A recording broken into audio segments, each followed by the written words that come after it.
Today we are going to discuss human reproduction part 3.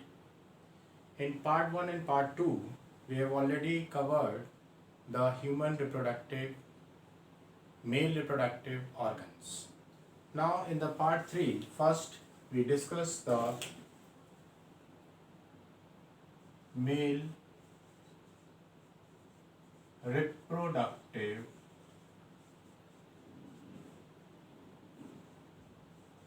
glands, right? So three important glands present in the male reproductive system. One is prostate gland,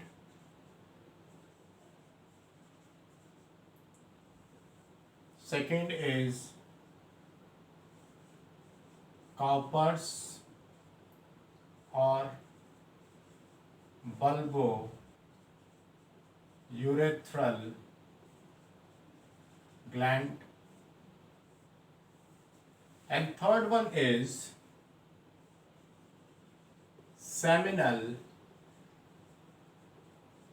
vesicle. ये तीन gland मिलेंगी. तो सबसे पहले prostate gland की बात कर रहा हूं मैं. प्रोस्टेट ग्लैंड की बात करें तो इससे कंपाउंड ट्यूबुलो एल्वियोलर ग्लैंड है. मॉडिफिकेशन अगर मैं बात करूं तो ये कंपाउंड है, राइट, ब्रांच्ड है, ट्यूब्यूल्स है और एंटीरियर रीजन उन ट्यूब्यूल्स का स्वेल कर जाता है, इसलिए एल्वियोलर बोला है, राइट. 5 लोब्स मिलते हैं इसमें आपको, 5 लोब्स, जिसमें 2 लेटरल साइड होंगे,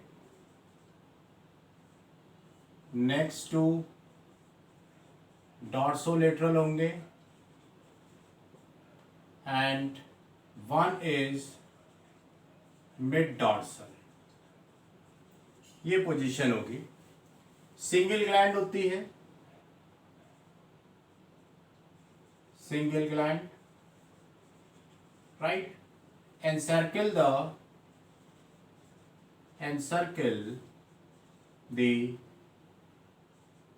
urethra, right.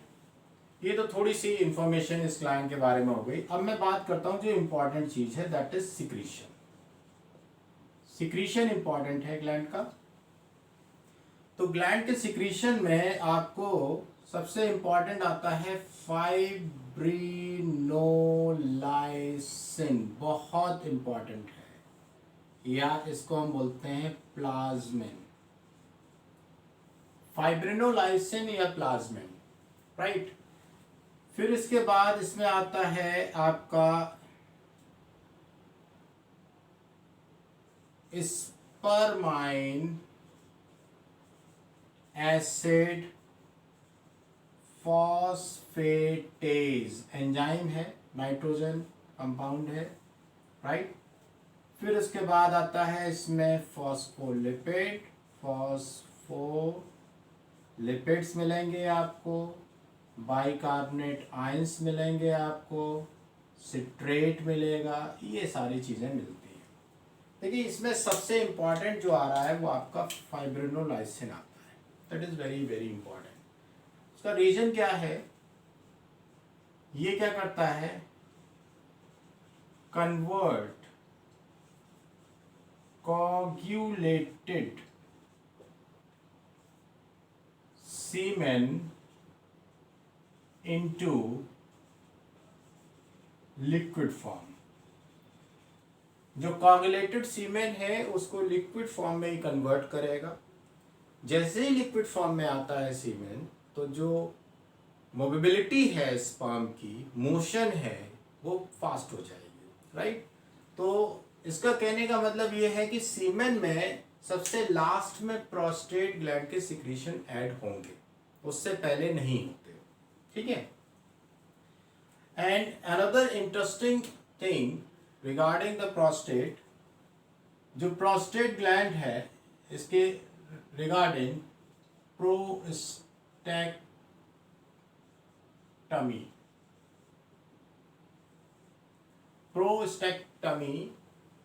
That is the removal of the prostate gland. ये ओल्ड एज प्रॉब्लम है, अगर प्रोस्टेट ग्लैंड बहुत ज़्यादा लार्ज कर जाती है तो सर्जरी करके इसको रिमूव कर देते हैं, बिकॉज यूरिन प्रोसेस स्टॉप हो जाएगा। एक टर्म आता है prostatitis,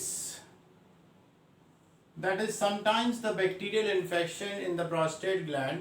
Due to that infection the prostate gland get inflamed, swelling हो जाती है, तो उस केस को हम बोलते हैं प्रोस्टेटाइटिस, राइट। एक आता है Benin hyperplasia, this is the prostate cancer. So in this case chemotherapies as well as the surgery will employed for the treatment of the victim, right। ये तीन जो टर्म्स आते हैं regarding the prostate gland। दूसरा आता है आपका Cowper's और बल्बो यूरेथ्रल ग्लैंड। अब इसकी मैं बात करूं काउपर्स और बल्बो यूरेथ्रल ग्लैंड की, तो यहाँ पर सबसे इम्पॉर्टेंट बात आती है कि इसमें जो सिक्रीशन है वो म्यूकस सिक्रीशन है, म्यूकस सिक्रीशन, ठीक है। पी शेप्ड ग्लैंड है, स्मॉल पी शेप्ड ग्लैंड होती है, right. Present one on either side of membranes urethra. इसका मतलब ये पेयर्ड हो गई, राइट, और म्यूकस सिक्रीशन है तो लुब्रिकेशन में हेल्प करेंगे, as well as they neutralise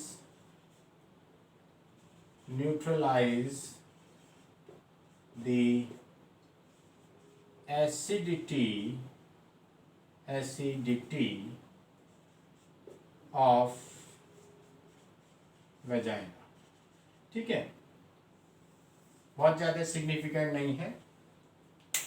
लेकिन जो आपका थर्ड आ रहा है seminal vesicle, seminal vesicle also paired present between urinary bladder and rectum. जो लोकेशन है सेमिनल वेसिकल की between the urinary bladder and rectum मिलेगी। जो सिक्रीशंस हैं, सिक्रीशंस पे गौर करो। सिक्रीशंस में एक बहुत ही इंपॉर्टेंट सिक्रीशन आता है जिसको हम बोलते हैं वेसिकुलेज एंजाइम। वेसिकुलेज एंजाइम जो है that will coagulate the semen, coagulate semen, right. तो ये कोगुलेट कर देगा, तो कोगुलेट जेली लाइक जब सीमेन हो जाएगा तो जो मोबिलिटी है स्पर्म की वो डिक्रीज करती चली जाएगी and they conserve the energy. Otherwise they also have the fructose, fructose है, प्रोस्टाग्लैंडिन है, राइट, इनोसिटॉल है, स्टार्च है, ये सब कुछ होगा। अब इसमें फिर एक बड़ी इंपॉर्टेंट चीज आ जाती है फ्रक्टोज। देखिए फ्रक्टोज जो है help in rape test. The reason is fructose is never synthesized in the female body।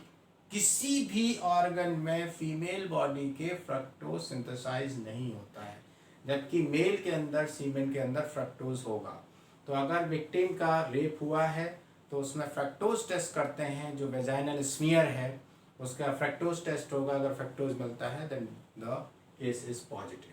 So these are the different glands in the male reproductive system, right। अब ये जो glands हैं इनके सारे जो secretions हैं they all form the semen, right. यहां क्या होता है, सीमेन की बात करें जरा। सीमेन क्या है, that is secretion, secretion of gland पहला, और उसके साथ में क्या है, स्पर्म। तो सिक्रीशन ऑफ ग्लैंड कितना है, 90%। स्पर्म का फ्रैक्शन कितना है, 10%। 90% इसमें सिक्रीशन है और 10% इसमें जो है वो आपका स्पर्म का कंट्रीब्यूशन है। अगर एक हेल्दी मैन की मैं बात करता हूं तो जो अमाउंट है सीमेंट का वो 3 से 5 ml रेंजेस आएगा। 3 to 5 ml एक हेल्दी मेल जो है वो सीमेंट प्रोड्यूस करेगा, right. So this is all about the gland. बहुत इजी है। Prostate gland, compound tubulo alveolar gland है, 5 लोब्स मैंने बताए, 2 लेटरल साइड में, 2 डॉर्सोलेटरल में, एक मिड डॉर्सल में आएगा, राइट। सिंगल ग्लैंड होती है, सर्कल द यूरेथ्रा। सिक्रीशंस में फाइब्रिनोलाइसिन और या प्लाज्मिन बहुत इंपॉर्टेंट है, जरूर याद रखना है। Convert the coagulated semen into the liquid form, right. बाकी आपका 3 मेडिकल टर्म्स बताए, एक prostatectomy that is removal of the prostate gland, prostatitis inflammation of the prostate gland, benign hyperplasia that is the cancer of the prostate gland. इधर Cowper's gland या bulbourethral gland बताया, mucus secretion है, pea shaped है, present on either side of the membranous urethra, right. Neutralise the acidity of the vagina, बाकी कोई इतना importance नहीं है। Seminal vesicles again is a paired gland. अगर मैं लोकेशन की बात करूं तो between the urinary bladder and rectum मिलेगा आपको। सिक्रीशंस की बात करें तो इसमें मेन जो आता है वो वेसिकुलेज एंजाइम आता है, right, that will coagulate the semen. Otherwise fructose है, प्रोस्टाग्लैंडिन है, स्टार्च है, राइट, इनोसिटॉल है, ये भी मिलेंगे। फ्रक्टोज में ध्यान रखना है, रेप टेस्ट में सबसे ज़्यादा यूज़ होता है क्योंकि फीमेल की बॉडी में कहीं पर भी फ्रक्टोज सिंथेसाइज नहीं होता, तो फ्रक्टोज नहीं मिलेगा फीमेल बॉडी में। मेल के सीमेन में फ्रक्टोज होता है। तो अगर वेजाइनल स्मीयर में फ्रक्टोज टेस्ट पॉजिटिव आता है then the test is positive. So this is all about the glands. Now the next portion is gametogenesis. जो गैमेटोजेनेसिस है उसमें हम यहाँ डिस्कस करेंगे आपसे spermatogenesis, right. Spermatogenesis.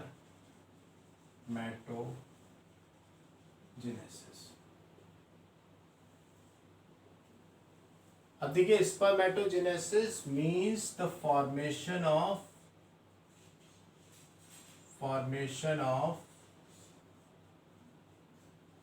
Sperm, right. बहुत सिंपल प्रोसेस है, राइट। 2-3 मिनट का प्रोसेस है, बहुत ज़्यादा कुछ है ही नहीं इस प्रोसेस में। सबसे पहले हम ले रहे हैं जर्म सेल। जर्म सेल कह लीजिए या प्राइमोर्डियल जर्म सेल, ठीक है। अब इस प्राइमोर्डियल जर्म सेल्स की प्लॉइडी जो होगी वो 2n होगी। अब इसमें कराइए डिवीजन, माइटोटिक डिवीजन कराइए, 2n, 2 सेल बनेंगी, राइट। फिर उसके बाद माइटोटिक डिवीजन करा दीजिए, 2 से 4 सेल्स बन गई। इजी प्रोसेस, ठीक है। सब में 2n लिख देते हैं क्योंकि प्लॉइडी चेंज होती ही नहीं माइटोसिस में। अब ये जो सेल्स बनी हैं दीज आर कॉल्ड स्पर्मेटोगोनिया, ठीक है, इन्हें हम कहेंगे स्पर्मेटोगोनिया। अब देखिए, जो 4 सेल्स हैं, 4 में से 3 तो जाएंगे डीजनरेशन। इन तीनों का जो न्यूट्रिएंट कंटेंट है 4th वाला यूज करेगा और उसका साइज बढ़ जाएगा। This one is called primary spermatocyte, ठीक, there is no change in the ploidy. Okay, ploidy में कोई डिफरेंस नहीं आया, क्योंकि यहां तक जो कुछ भी हुआ था वो सिर्फ और सिर्फ माइटोसिस हुआ है, मियोसिस कहीं हुआ ही नहीं। अब मियोसिस होगा। अब जब मियोसिस होगा तो ये दो सेल्स बनाएगी, आइडेंटिकल सेल्स होंगी और प्लॉइडी रिड्यूस कर जाएगी, right. This is meiosis first. Meiosis first हुआ और इसने बना दी दो सेल्स, सेकेंडरी स्पर्मेटोसाइट। ठीक है, now see the difference between the primary spermatocyte and the secondary spermatocyte. You will see the ploidy just half in the secondary spermatocyte.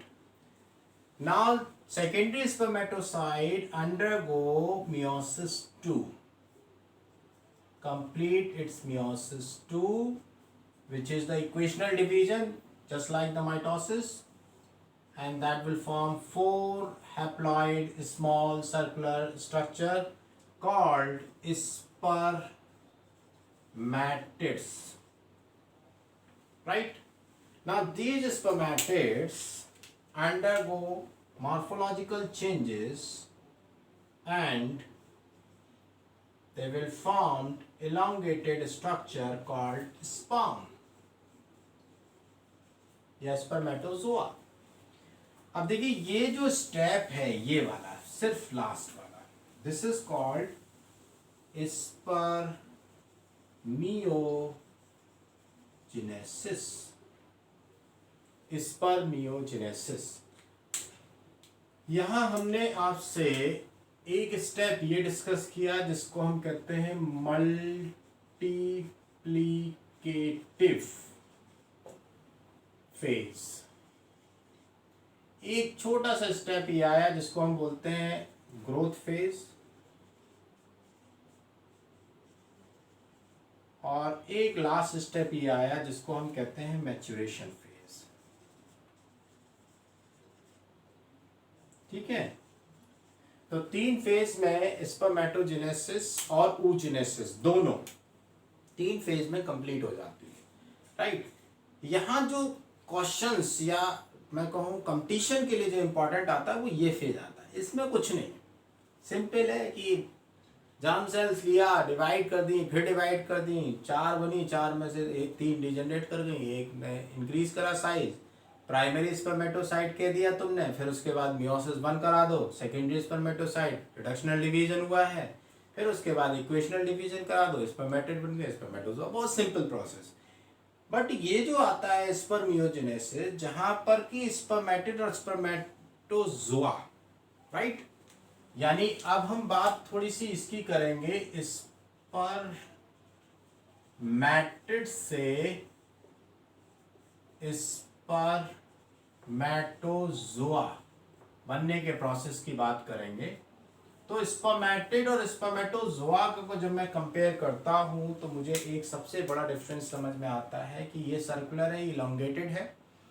फिर दूसरा difference ये समझ में आता है क्योंकि ये सर्कुलर है तो जो सर्कुलर स्ट्रक्चर है वो नॉन मोटाइल है, बट इलोंगेटेड है, टेल है उसके पास, इसका मतलब वो मोटाइल स्ट्रक्चर आ गया, राइट। तो यहाँ जो मॉर्फोजेनेटिक चेंजेस आ रहे हैं या मॉर्फोलॉजिकल चेंजेस आते हैं, वो सबसे ज़्यादा जो चेंजेस आ रहे हैं वो आपके जीवी में आते हैं।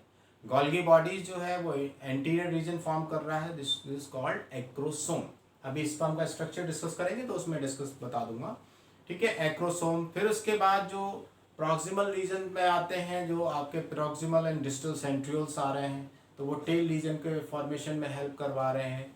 फिर माइटोकॉन्ड्रिया में चेंजेस आता है, माइटोकॉन्ड्रिया एग्रीगेट करने लगती है, स्पाइरल शीट बनाने लगती है। तो ये सारे जो चेंजेस आते हैं जितने भी मैंने अभी मेंशन किए हैं, they are all considered in spermiogenesis, right? I think spermatogenesis is clear to you. इसके बाद आपको कोई दिक्कत नहीं आएगी स्पर्मेटोजेनेसिस के क्वेश्चंस करने में, ओके। नाउ अब बात करते हैं जरा स्ट्रक्चर ऑफ स्पर्म की। बहुत सिंपल सा है, बहुत जल्दी ये भी कवर अप हो जाएगा। बहुत छोटे छोटे से टॉपिक हैं and so many times asked in your competition as well as in your board exam. So then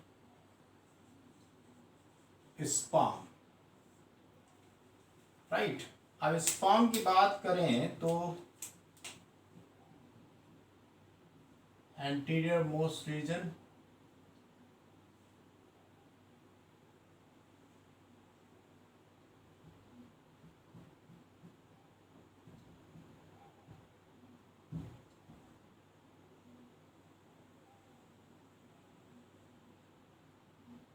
neck, middle piece,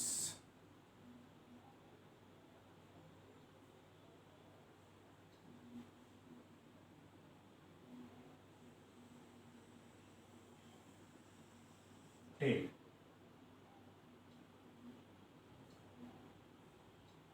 right? Very very simple structure।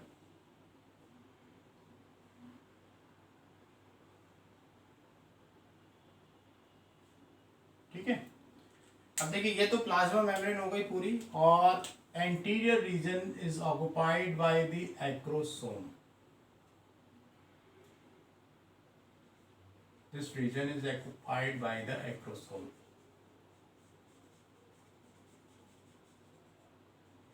Okay. Then here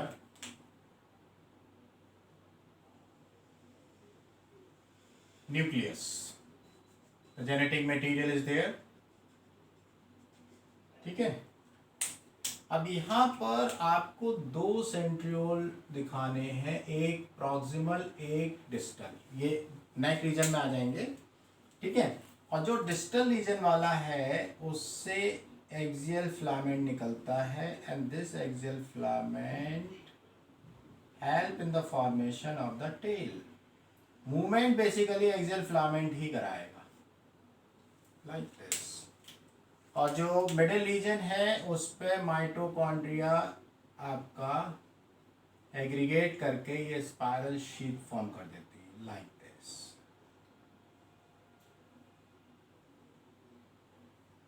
like this. ठीक है। अब देखिए ये आपका plasma membrane, plasma membrane हो गया। This one is acrosome, बहुत important structure है। एक्रोसोम और न्यूक्लियस के बीच का जो गैप आता है उसको बोलते हैं परफोरेटोरियम। दिस इज न्यूक्लियस, ये आपका प्रॉक्सिमल सेंट्रियोल, प्रॉक्सिमल सेंट्रियोल, ये आपका डिस्टल सेंट्रियोल, डिस्टल सेंट्रियोल, ये आपकी axial filament, axial filament, and this one is spiral mitochondria। ठीक है। देखिए ये आपका पूरा हेड रीजन आ जाता है। अब मैं पार्ट कर रहा हूं इसके, head, small neck, middle piece and tail. First part आ गया आपका हेड, सेकेंड पार्ट आ गया नेक, थर्ड पार्ट आ गया मिडिल पीस, और फोर्थ पार्ट आ गया आपका टेल। ठीक है। Now this is the structure of the spermatozoa और स्पर्म, मैच्योर स्पर्म। अब पहले हम प्लाज्मा मेम्ब्रेन इज सिंपल। जो सबसे इंपॉर्टेंट पार्ट आता है आपका आ रहा है acrosome. Acrosome basically is the modification of जीवी है। ये गोल्गी बॉडी का मॉडिफिकेशन है, और इसमें आपके स्पर्म लाइसिन मिलते हैं। This is very very important. It's a combination of the two important enzyme. One is called hyaluronidase, एक ये एंजाइम है, और दूसरा है प्रोएक्रोसिन.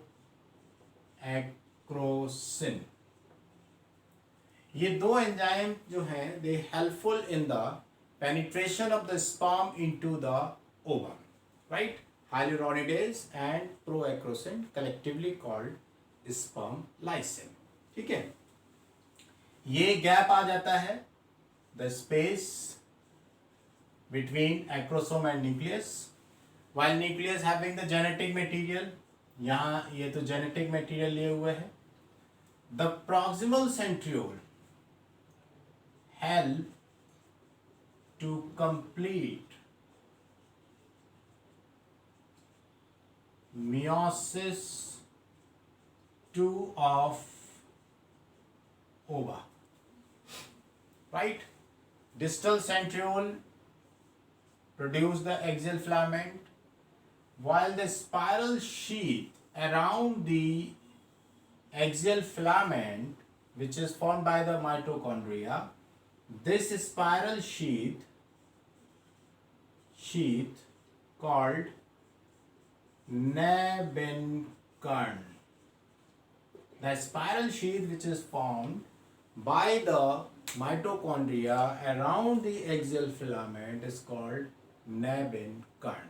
Okay, तो ये पूरा स्ट्रक्चर फॉर्म हो जाएगा. थोड़ा सा रिलेटेड इसमें और बता देता हूं मैं आपको. Two testis will produce 120 million sperm per day, right?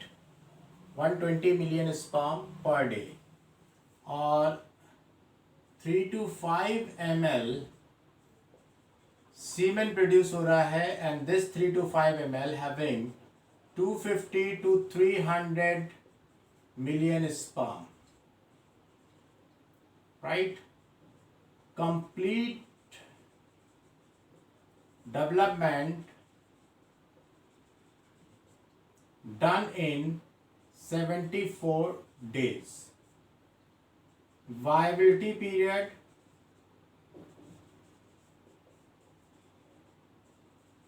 24 to 48 hours. This is the viability period of the sperm, right? अब इसमें कुछ टेक्निकल टर्म है, जैसे ओलिगोस्पर्मिया है, the less sperm count into the male, right? Like oligospermia, less sperm count. Necrospermia है, necrospermia, dead sperm अगर सीमेन में है तो टर्म नेक्रोस्पर्मिया है, या एजूस्पर्मिया है, एजूस्पर्मिया दैट इज स्पर्म जो है वो एब्सेंट हो गया, नो स्पर्म इन सीमेन. तो ये थोड़ी सी डिटेल है रिगार्डिंग द स्पर्मेटोजोआ और स्पर्म. आई होप हर चीज़ आपको क्लियर हुई होगी, राइट? इस अगर नहीं क्लियर हुई है, you can write in the comment box, you can ask the variety of the questions regarding this, right? कोई भी प्रॉब्लम अगर आपको बायोलॉजी में आती है तो आप मेंशन कर सकते हो. Okay, thank you.